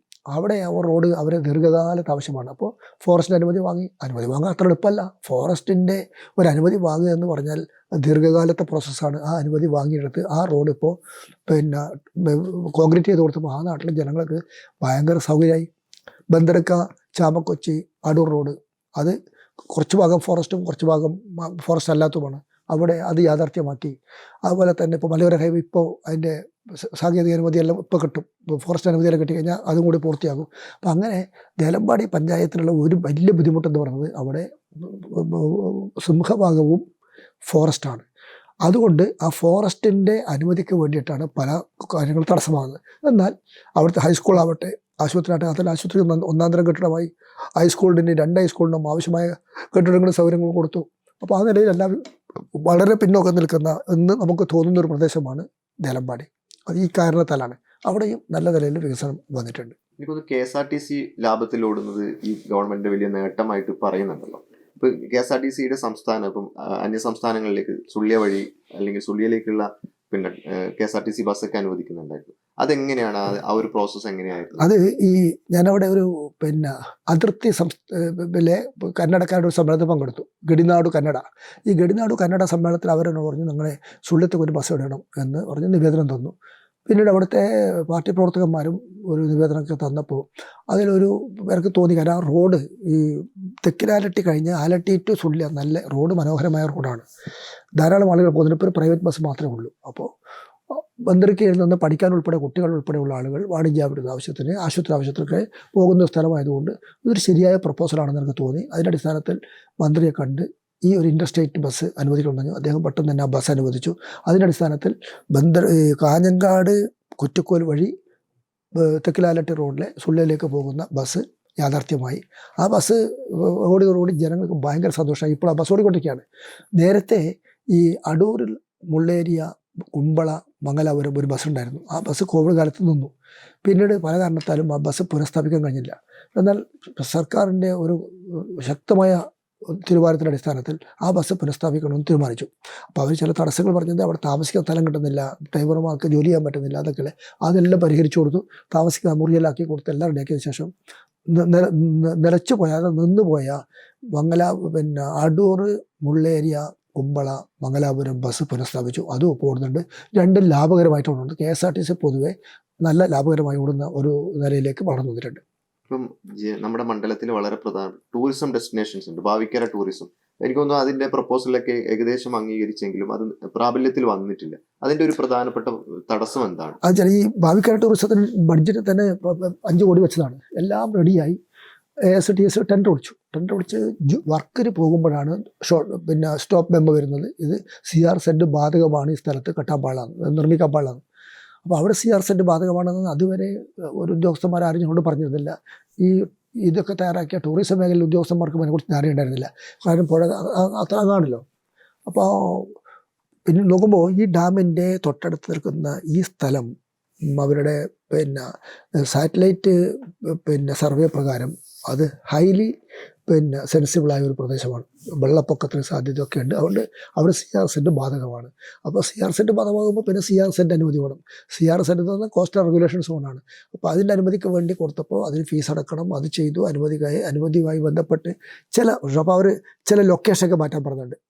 നിങ്ങളിപ്പോൾ ഇവിടെ വയ്ക്കാൻ ഉദ്ദേശിച്ച ഒരു ഇതുണ്ട്, അത് ഇന്നേക്കിലേക്ക് മാറണം, അത് അങ്ങനെ. അപ്പോൾ അതിൻ്റെ പണി നടന്നുകൊണ്ടിരിക്കുകയാണ്. എനിക്ക് ലെവലൊക്കെ എടുത്തു കഴിഞ്ഞു. അതിന് ഉടനെ അത് ആരംഭിക്കും. അതിൻ്റെ ഗുണം എന്ന് പറഞ്ഞാൽ അത് ഡാം ടൂറിസമായിട്ടാണ് വരിക. അപ്പോൾ അവിടുത്തെ മനോഹരമായ ഫോറസ്റ്റ് പ്രദേശമാണല്ലോ. അവിടെ ഭാവിക്കര തടയണയോട് ചേർന്നുള്ള ഈ ടൂറിസം സ്പോട്ടും കൂടി വരുമ്പോൾ നമുക്ക് ബാക്കെൻഡിൽ വരുന്നവർക്ക് ഒരു സർക്യൂട്ടാക്കാം. അവിടെ പോകാം, റാണിപുരത്ത് പോകാം. അങ്ങനെ കറങ്ങി ഒരു നിലയിലേക്ക് കാര്യങ്ങൾ എത്താം. കോട്ടകളുടെ നാടാണ് കാസർഗോഡ് എന്ന് പൊതുവിൽ പറയാറുണ്ട്. കോട്ടകളുടെ മണ്ഡലം കൂടിയാണ് ഉദുമ. കാരണം ബേക്കൽ കോട്ട, ചന്ദ്രഗിരി കോട്ട, പൗവൽ കോട്ട, കുണ്ടംകുഴി, ബന്ദർക്ക കോട്ട. അപ്പൊ ഈ കോട്ടകള് കണക്ട് ചെയ്തുകൊണ്ട് എന്തെങ്കിലും ടൂറിസം സർക്യൂട്ടോ എന്തെങ്കിലും പ്ലാൻ ചെയ്യും? അത് ചില കോട്ടകൾ ഇപ്പൊ അങ്ങനെ ഒരു കോട്ടയായിട്ട് കാണാനില്ല, സംരക്ഷിതമാണെങ്കിലും. അങ്ങനെ ഇപ്പോൾ ബന്ദർക്കയിൽ പോയാൽ കോട്ട കാണാൻ അമ്പലമുള്ളൂ, കുണ്ടംകുഴി കോട്ട കാണാൻ അമ്പലമുള്ളൂ. പൗവല് അങ്ങനെ ഒരു കോട്ട കാണാൻ വിസിബിൾ അല്ല. അന്ന് കുറച്ചുണ്ട് കാണാൻ ഒരു ഇതുണ്ടായിരുന്നു. പക്ഷേ ചന്ദ്രഗിരി കോട്ടയും ബേക്കൽ കോട്ടയുമാണ് ഇന്നും നിലനിൽക്കുന്ന 2 കോട്ടകൾ. ചന്ദ്രഗിരി കോട്ട സംസ്ഥാന സർക്കാർ അതിനെ സംരക്ഷിക്കുന്നുണ്ട്. ബേക്കൽ കോട്ടയാണെങ്കിൽ ആർക്കിയോളജിക്കൽ സർവേ ഓഫ് ഇന്ത്യ ഏറ്റെടുത്ത് അവരാണ് സംരക്ഷിക്കുന്നത്. ഈ കോട്ടകളുടെ നാടെന്ന നിലയിൽ കാസർഗോഡും പൊതുവേ നമ്മുടെ ടൂറിസം സർക്യൂട്ടിൽ വരേണ്ടതാണ്. ജില്ലക്കൊരു ടൂറിസം സർക്യൂട്ടും വേണം. കാരണം ഒരാൾ വന്നാൽ ബേക്കലിൽ വന്നു, അവിടെ താമസിച്ചു, അയാൾക്ക് എവിടെ കാണണം, കാസർഗോഡ് എവിടെ കാണണം എന്ന് പറഞ്ഞാൽ കാണിച്ചു കൊടുക്കാൻ പറ്റുന്ന സ്ഥലങ്ങളായിട്ട് ഒന്ന് ഐഡൻറ്റിഫൈ ചെയ്തിട്ടുണ്ട്. അങ്ങനെ വരുമ്പോൾ കുറേ സ്ഥലത്തിൽ അത് ഭാവിയിൽ അതൊരു സർക്യൂട്ടായിട്ട് മാറും. പിന്നെ ഇതെല്ലാം അതെ, ഇതിന് ഈ കോട്ടകളെല്ലാം സംരക്ഷിക്കുകയും ഒരു ടൂറിസം സ്പോട്ടാക്കി മാറ്റാനും ആവശ്യമായ പദ്ധതി ഭാവിയിൽ ആവിഷ്കരിക്കണമെന്നാണ് പറയാനുള്ളത്. തൃക്കണ്ണാട് അമ്പലത്തിന് ഫ്രണ്ടിലുള്ള ആ ഒരു ഭാഗം കടല് ക്ഷോഭത്തോട് ഭയങ്കര പ്രയാസം നേരിടുന്നുണ്ട്. എല്ലാ കാലങ്ങളിലും അവിടെ ഒരു പ്രയാസം നമുക്ക് നേരിടാറുണ്ട്. അപ്പൊ ആ റോഡ് തന്നെ നഷ്ടപ്പെടുന്ന രീതിയിലുള്ള ക്ലൈമറ്റ് ചേഞ്ചിന്റെയും കൂടി ഭാഗമാണത്. അതിനെ തടയാൻ വേണ്ടിയിട്ട് എന്തെങ്കിലും പ്രത്യേക?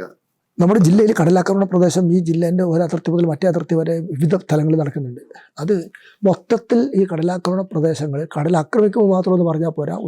ഒരു പ്രൊജക്റ്റ് തയ്യാറാക്കാൻ വേണ്ടി ജില്ലാ വികസന സമിതിയിൽ ആവശ്യപ്പെട്ടു.